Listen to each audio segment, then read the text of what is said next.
Tayo po ay magpapatuloy sa pag-aaral natin sa libro ng Korinto. So, tayo po ay nasa last na po ng part ng ating pag-aaral. So, we are in the 1 Corinthians 16, mga kapatid. And buksan po natin ang ating Bible. And sabi po dito, mga kapatid, ito po ay tulong sa mga kapatid sa Judea.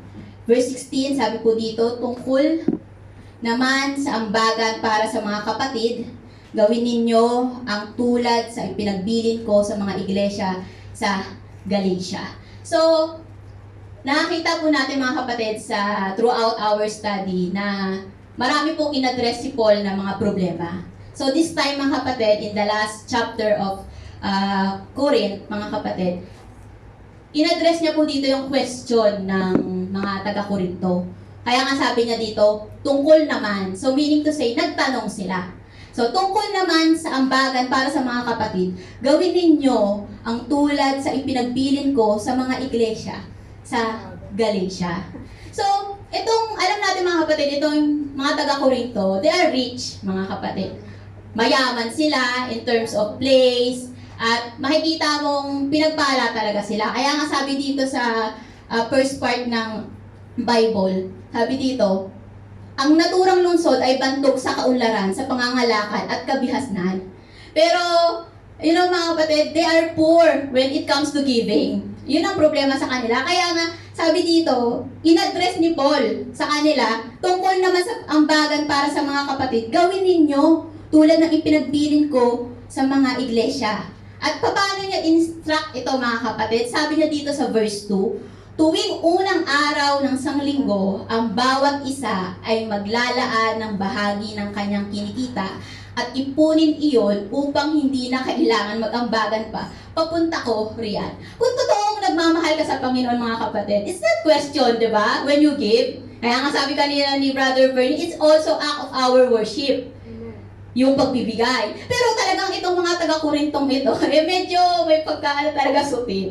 Kahit sa mga ganitong paraan, mga kapatid, talagang ina-address pa sa kanila to ni Paul. Kaya nga sabi dito, tuwing, kahit lang sila magbibigay, tuwing unang araw ng sanglinggo, ang bawat isa ay maglalaan ng bahagi ng kanyang kinikita at ipunin iyon upang hindi na kailangan mag-ambagan. Bakit ba kailangan, mga kapatid, na magbigay sa mga kapatid sa Judea? Because that time, mga kapatid, ang Jerusalem ay nag-undergo ng famine, ng kakapusan, ng pagkain, ng kahirapan. At si Paul, mga kapatid, pinramis niya sa mga taga-Jerusalem na hindi niya kakalimutan. Sabi niya dito sa Galatians 2:9-10, ang hiling lamang nila ay huwag naming kakaligtaan ang mga dukha na siyang naging masikap kong ginagawa. So there's a promise there, mga kapatid, na hindi niya papabayaan yung mga dukha, especially yung mga taga-Jerusalem. And also, meron doon sa Judea na yun nga, taggutom sa buong daigdig. Kaya talagang pinush talaga ni Paul na sinabi dito sa mga taga-Galatia, sa taga-Macedonia, maging sa mga taga-Korinto, na magbigay, na mag-ambag para sa ikakatulong sa Jerusalem. And isa rin po, mga kapatid, dito yung mga widows, yung mga Christians widows. Sabi po dito sa Acts 6:1-6, sinabi nilang mga byuda sapagkat nila ay napapabayaan sa pang-araw-araw na pamamahagi ng ikabubuhay. So meaning to say, during that time, mga kapatid, talagang in need ang Jerusalem. So, si Paul bilang isang apostol, o maging tayo, mga kapatid, na bilang isang Kristiyano sa panahon ngayon, when you know na somebody is needy, ay nangangailangan, automatic, di ba, na magbibigay ka. Automatic na gagawa ka ng paraan para matulungan mo ang iyong kapatid. At ganoon ang ginawa ni Paul sa mga taga-Judea, sa mga taga-Jerusalem. Kaya nga naghikayat siya sa mga churches na mga itinayo niya na mag-ambag tayo, na magbahagi tayo. Kaya ito ang sinabi niya, mga kapatid, sa mga taga-Korinto. Kailan sila magbibigay? Ang instruction ni Paul, tuwing unang araw ng Sanlinggo. So meaning to say, the first Sunday of the week. The first day, which is first day of the week, which is Sunday. So, bakit kaya Sunday mga kapatid? Because it's time of their worship mga kapatid. So, doon sila nagkikita-kita. And sabi nga kanina ni Brother Bernie, yung pagbibigay is also act of worship. So, doon po sinabi ni Paul yon.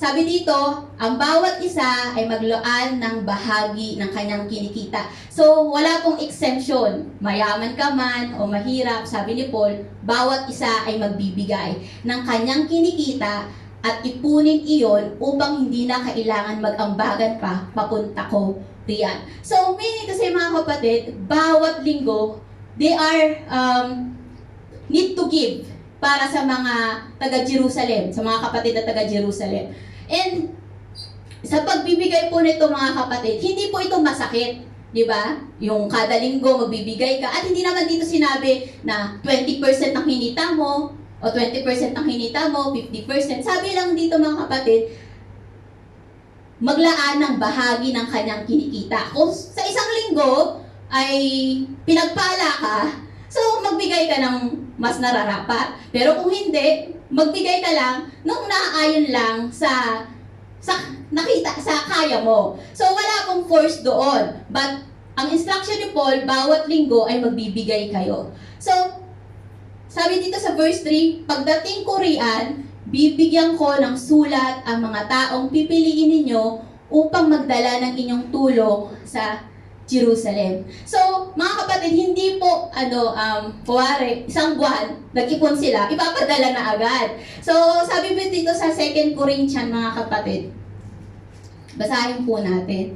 Sabi po dito sa 2 Corinthians 9:2, alam kong handa na kayong tumulong, kaya't ipinagmamalaki ko kayo sa mga taga-Macedonia. Ang sabi ko'y handa na kayong mga taga-Akaya, noon pang nakaraang taon, at dahil dito'y lalo silang sumugla sa pagtulong. So, ganun po yung range nung nangyari, mga kapatid, na pag-iipon. Hindi po to agad-agad na isang buwan, hindi po katulad ngayon na kung tayo po ay magbabahagi ng ating tawag dito, yung pagbibigay sa, kuwari, may nasalanta, mag-iipon lang tayo, ibibigay na natin. Hindi po ganun mga kapatid. During that time, kailangan muna nilang mag-impok ng mas malaki, mas madami. Kasi wala namang video that time. Wala namang MoneyGram. Wala pang social media, di ba? So, kahit mano-mano yung pagdadala ng pera. Yung pagdadala, biro mo from Corinto. Corinto is Greece, right? So, pag Corinto, dadalhin pa nila yon sa Jerusalem. So, nakita niyo mga kapatid na visualize nyo kung gaano kalayo yun. Tapos, mag-iipon lang sila for 1 month lang. So, ganun kahaba for 1 year, almost 1 year, na sinabi ni Paul na mag-ipon kayo para pagdating ko riyan, bibigyan ko ng sulat ang taong pipiliin ninyo upang magdala ng inyong tulong sa Jerusalem. So, doon sa nangangalaga ng pera, mga kapatid, ang mga taga-Jerusalem ang mga taga-Corinto, mga kapatid, ay magtatalaga o official na tao para mangalaga ng pera na yon. Of course, pera yun mga kapatid is also temptation. At sabi dito, bibigyan ko ng sulat ang taong pipiliin ninyo. So, official. Official na ikaw ang itatalaga ko para magdala ng pera na yon sa Jerusalem. So, parang katulad po dito sa ating mga kapatid, hindi lang basta-basta na, ikaw ngayon, ikaw sa susunod. Ang nangangalaga ng ating finances ay si Sister Meds, mga kapatid. So, hindi po basta-basta yun itinatalaga kung kani-kanino lang. It's official, mga kapatid, doon sa talagang may heart na honest, may heart na talagang nangangalaga at hindi kukunin yung pera na yun. Biro mo, 1 year nilang pinag-ipunan yun, tapos itatalaga mo lang sa taong hindi karapat-dapat. And ito yung sinabi ni Paul, bibigyan ko ng sulat ang taong pipiliin ninyo. Kasi napakahirap ng mga kapatid na mag-ipon ka and then pagdating sa Jerusalem, hindi pala makakarating yung tulong na yon. So, it's really important mga kapatid na kung sa atin tayo ay may mga blessings, let's be aware na italaga po natin yun sa mga taong Kristiyano din. Kasi usually, pag hindi, talagang yung mga blessings na ating pinapangalagaan minsan ay nawawala. So, sabi po dito ni Paul sa verse 4, at kung kailangan pumunta rin ako, sasama ako sa kanila. So, kung kailangan siyang sumama, tutulungan pa rin ni Paul itong mga tao sa Corinto. At nakita natin dito mga kapatid sa 2 Corinthians, gusto ko lang basahin mga kapatid, kung sino yung tinalaga doon mga kapatid na magdala ng mga gift na yon o yung tulong na iyon. Kung hindi po, si Tito. Sabi po dito sa 2 Corinthians 8:20, nag-iingat kami upang walang masabi ang sinuman tungkol sa pangangasiwa namin sa masaganang kaloob na ito. So, si Tito po mga kapatid, yung pinili kasama ni Paul upang pumunta sa Jerusalem. So, napakasarap lang po mga kapatid na pagkatiwalaan ka when in terms of, di ba, ng pangangalaga sa ating finances. So, ganun ang sabi ni Paul, nag-iingat kami upang walang masabi ang sinuman tungkol sa nangangasiwa nito. So, nandoon yung respect, nandoon yung respect dun sa tao upang mangalaga ng pera.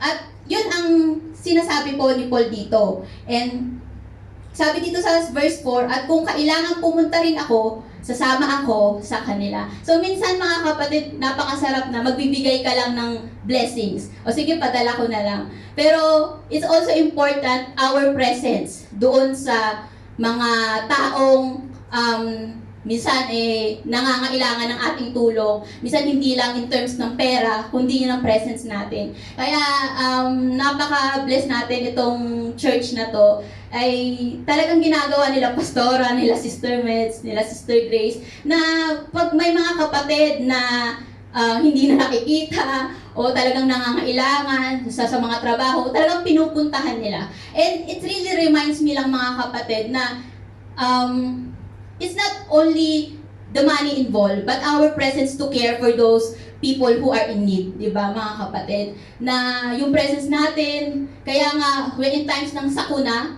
di ba, hindi mo naman masasabi, papadala ko na lang dyan, bahala na kayo. May mga taong tumutulong, may mga taong gumagawa ng kaparaanan para iabot ang kanilang pagtulong kahit kaunti lang. And next po mga kapatid, ay ang mga balak ni Pablo sa verse 5. So, sa atin po mga kapatid, we have a lot of plans, di ba? 2020, sino po dito maraming plano na hindi natupad? 2021, parang half-half pa din mga kapatid. Pero tingnan natin dito mga kapatid yung mga balak ni Pablo sa kanyang buhay. And verse 5 sabi dito, pupunta ako riyan pagkagaling ko sa Macedonia, sapagkat binabalak kong dumating doon. Mananatili muna ako riyan at maaaring dyan na ako magpalipas ng taglamig upang ako'y matulungan ninyo sa pagpapatuloy ng aking paglalakbay saan man ako pupunta. Ayaw kong ako'y dadaan lamang dyan, ang nais ko'y magtagal ng kaunti kung luluubin ng Panginoon. So ito yung mga plano niya mga kapatid. Meron rin siyang travel goals, hindi lang yung sa kapanahunan natin. Meron rin siyang mga plano sa buhay. Sabi niya dito, pupunta ako riyan sa Corinto, pupunta siya doon, pagkagaling niya saan? Sa Macedonia. Pagkatapos, sapagkat binabalak kong dumaan doon, mananatili muna ako riyan at maaaring dyan na ako magpalipas ng taglamig upang matulungan ninyo sa pagpapatuloy sa aking paglalakbay saan man ako pumunta. Ayaw kong dumaan lamang diyan, nais kong magtagal ng kaunti kung luluubin ng Panginoon. Verse 8, titigil ako sa Efeso hanggang sa araw ng Pentecostes dahil may magandang pagkakataong nabuksan doon para sa gawain kahit na maraming kumakalaban. So that is the plan of Paul, mga kapatid. After niya, yung sinusulat niya mga kapatid, yung Corinto, yung letter ng Corinto, nasa Efeso siya that time. Nasa Efeso siya that time. So sabi niya sa mga kapatid, sa mga taga-Corinthian, na sinulatan niya, sabi niya, pupunta ako riyan. Ayan ang balak ko. Pupunta ako riyan pagkagaling ko sa Macedonia. Sapagkat binabalak kong pumunta doon. So meaning to say, nasa Efeso siya mga kapatid. Nasa Efeso siya mga kapatid. Pupunta siya sa Macedonia At pagkatapos, pupunta siya sa Corinto. That's his plan, mga kapatid. Pero sabi dito, kung luluobin ng Panginoon. Sa atin po ba mga kapatid, ang dami nating plano sa ating buhay. Ang dami nating plano, dire-diretso siguro from 2021 hanggang sa the end na to, may marami tayong mga plano sa ating buhay. Pero we really surrender our plans to God. Are we really surrender everything to the Lord, mga kapatid? Kasi ito yung sinabi ni Paul sabi niya, kung luluubin lang ng Panginoon. Ito yung plano ko, ito yung plano natin, pero the plans of God will prevail. The plans of God, sabi nga dun, di ba sa Proverbs, many are plans in a person's heart, but only God's plans will prevail. So, sabi dito sa verse 8, titigil ako sa Efeso hanggang sa araw ng Pentecostes dahil may magandang pagkakataong nabuksan doon para sa gawain kahit na maraming kumakalaban sa akin. So, when it comes to Efeso, mga kapatid, ito yung lugar na kung saan talagang nagminister si Pablo. Nagminister si Pablo, maraming kumalaban sa kanya kasi kinalaban niya yung mga gumagawa ng mga Diyos-Diyosan, yung mga nag-sculpture. Tama ba? Yung mga naglililok ng mga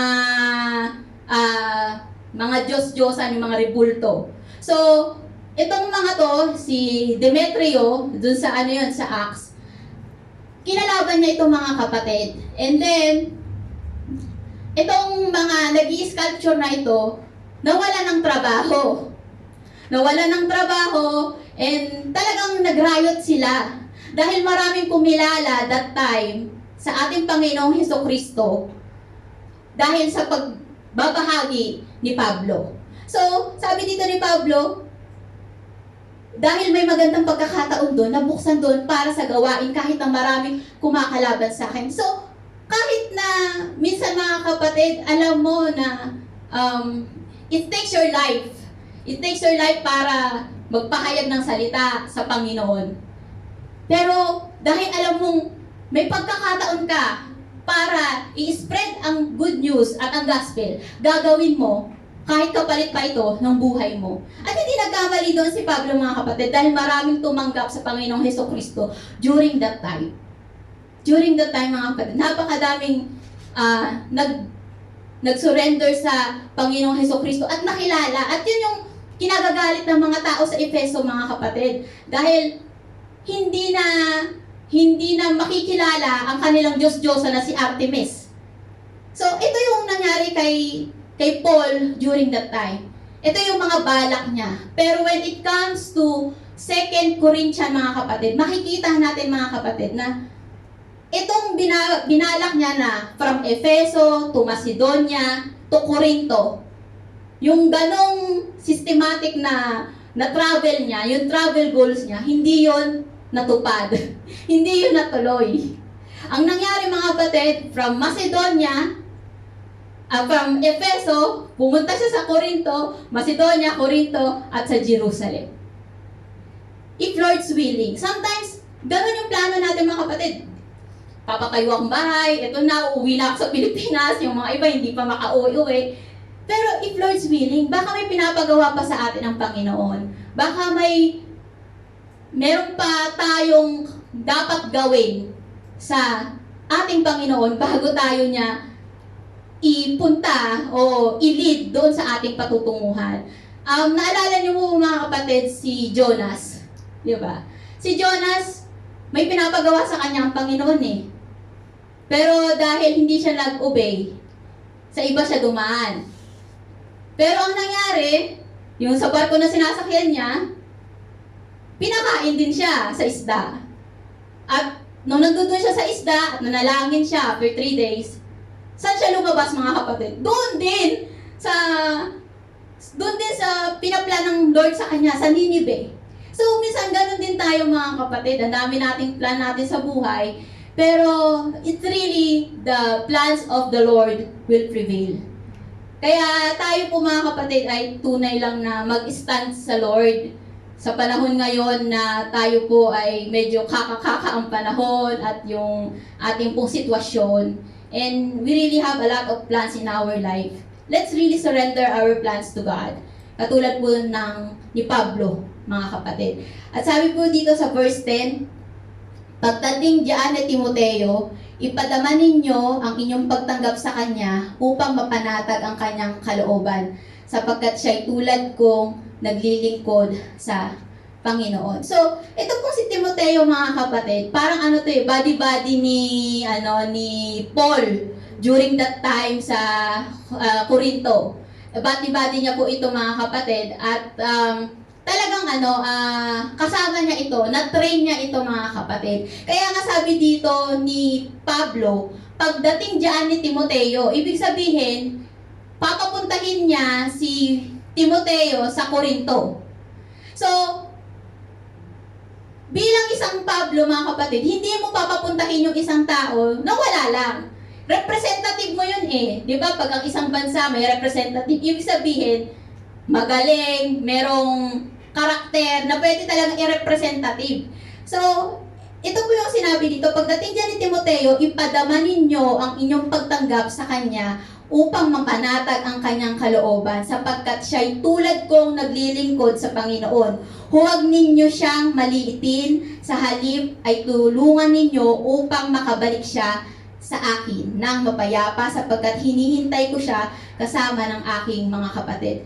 Kasi mga kapatid, si Timoteo, he's very young that time. He's very young sa kanyang paglilingkod. Pero sabi po dito ni Paul, sabi dito ni Paul sa 1 Timothy 4:12, huwag mong hayaang hamakin ka ninuman dahil sa iyong kabataan.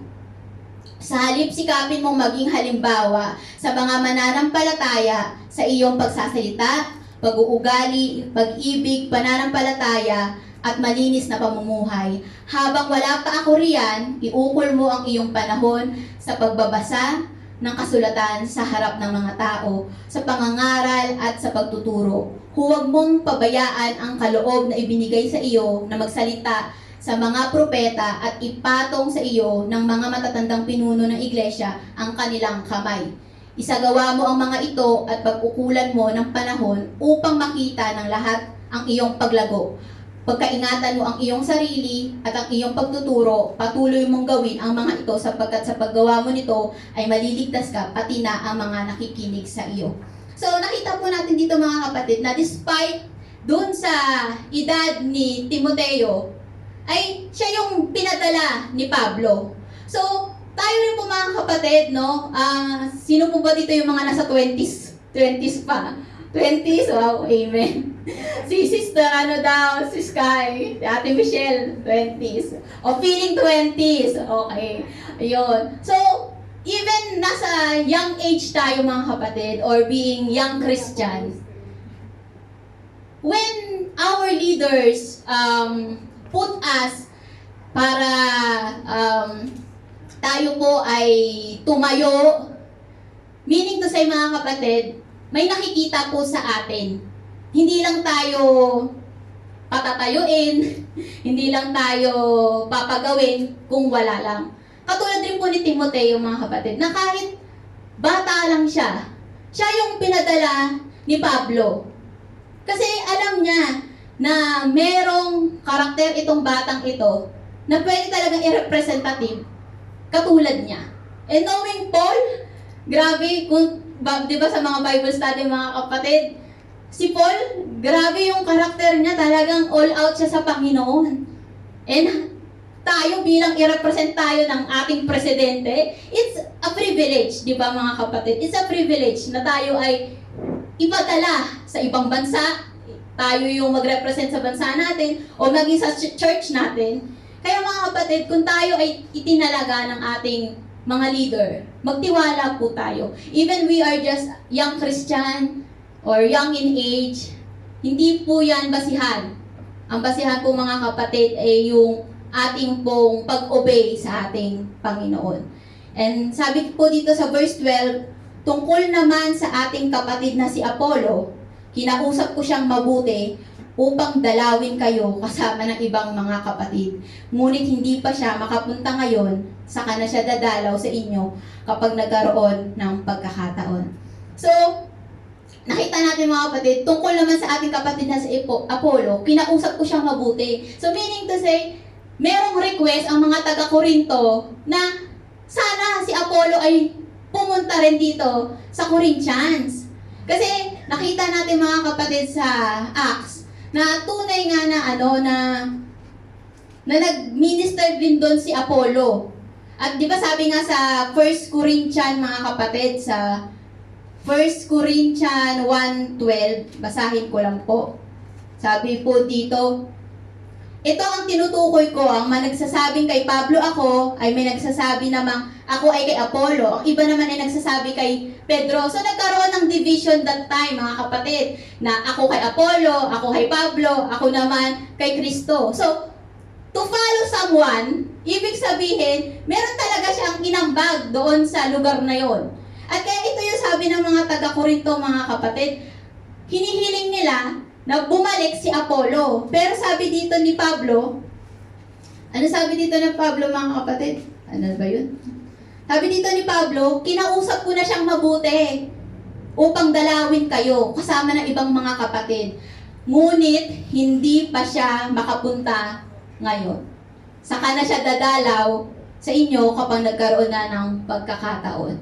So, hindi po natin alam kung if it's Lord's willing ba na hindi pupunta si Apollo, or maybe katulad din ni Pablo, nasa Efeso rin siya, maybe kukunin niya rin yung pagkakataon na yon, yung pagkakataon sa Efeso na makapagpahayag ng salita. Kasi di ba sabi niya dito mga kapatid, dahil may magandang pagkakataong nabuksan doon para gawin kahit na maraming kumakalaban.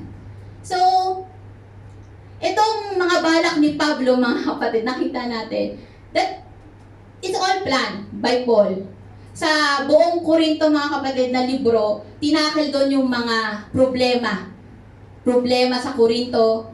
But this time, mga kapatid, ang inaddress ni Paul ay ang mga tulong sa mga Judea at ang kanyang mga balak. At sabi dito sa verse 13, maging handa kayo at magpakatatag sa inyong pananampalataya, maging matapang kayo at magpakatibay. At ang lahat ng ginagawa ninyo, gawin ninyo ng may pagmamahal. So, lahat ng ito mga kapatid, yung pagtulong, yung pagsusumikap ni Paul na tumulong sa mga iglesia, yung kanyang mga balak, yung kanyang mga travel goals, nakasama doon yung pagmi-minister niya sa mga iba't ibang churches, maging sa pangangalaga niya kay Timoteo, kay Apollo, it's all done by love, mga kapatid. Hindi yun basta-basta na lang na, o sige, ito gagawin mo. Katulad natin mga kapatid, we should, dito, napag-emotional ako agad. It's really, kung totoong mahal mo yung mga kapatiran mo, hindi mahirap na magbigay. Kasi throughout my journey dito sa Israel, I think this is one of the problem. Kung bakit may umaalis. No, I just wanted to be honest lang mga kapatid. Kung bakit may mga umaalis. And that's the issue. Always and always. Kung bakit kailangan magbigay. Kung bakit kailangan i-chat ka pa. If we really love God, and if we really love our brethren, and if we really love our church, mga kapatid, there is no question when it comes to giving. Because if we already surrender our life to Jesus, we know that our life is not on us. Yung strength natin, yung blessings na meron tayo, is not came from us, mga kapatid. It came from Him. So, katulad ni Pablo, mga kapatid, we should always and always bring back our blessings to those who are in need. Huwag po tayong maging gahaman sa blessings na meron tayo. Because in just one click, pag hindi tayo nag-obey sa Lord, sabi doon, di ba, walang pagpapala. Hindi bubuksan ang durungawan ng kalangitan kung hindi tayo mag-obey. Sabi nga, hindi lahat na tumatawag sa akin ng Yahweh, Yahweh, Lord, Lord, ay makakapasok sa kaharian. Kung sino lang yung sumusunod sa kanyang kalooban. So let's test our life, mga kapatid. Are we really surrender our life to God? Kasi kung talagang ibinigay na natin ang ating buhay sa Panginoon, also our blessings, we surrender to Him. Kasi sa Kanya naman yun, mga kapatid. And also our plan in our life. Marami man tayong mga plano sa ating buhay katulad ni Pablo. We should always put God first. Lord, if you're willing, Panginoon, katulad ng Panginoong Jesus. Di ba sabi niya na, ang kaloob mo ang masunod. Kasi by that prayer, mga kapatid, there is peace in our heart.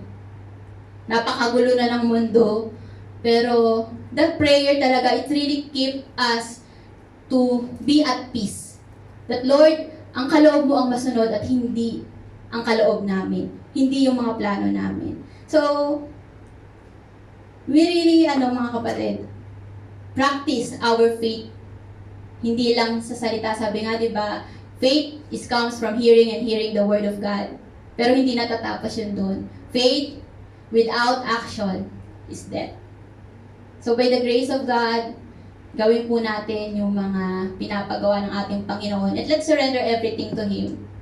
So, tayo po ay magkakaroon ng kapanatagan sa ating buhay. At mangyayari lang po ito, mga kapatid, yung ating pagtulong, yung ating pagmamahal sa ating kapwa, because we receive the Lord Jesus Christ in our life. So, let's pray po, mga kapatid. Heavenly Father in heaven, salamat po, Panginoon, sa gabing ito.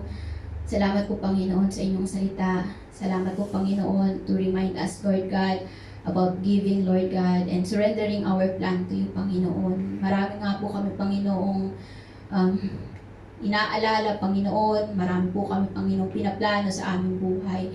But Lord, truly, Lord God, surrendering to you, Lord God, is the best thing, Lord God, that we can do, Lord God. Kayo po, Panginoon, ang tunay na magplano ng ikabubuti po sa aming buhay, Panginoon. Salamat po, Panginoon, sa inyong katuruan. Salamat po, Panginoon, sa buhay ni Pablo na patuloy na kami po ay lililinang bilang isang Kristiyano. Patuloy nga po kami bilang isang mga kapatid, Panginoon, na magtulungan, Lord God, sa gawain ito, Lord God.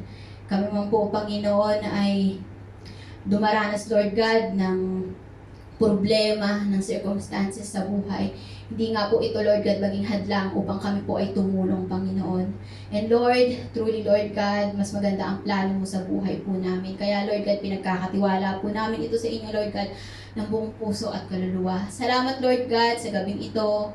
Lord God, salamat sa mga buhay na inyo po, Panginoon, na iniligtas, Lord God, at nawa po sana, Lord God, ay tumimik po, Panginoon, sa aming puso ang inyong mga katuruan. Lord, to you all the glory, Panginoon, sa aming buhay. Maraming pong salamat, Lord. We love you. In Jesus' name we pray. Amen and amen.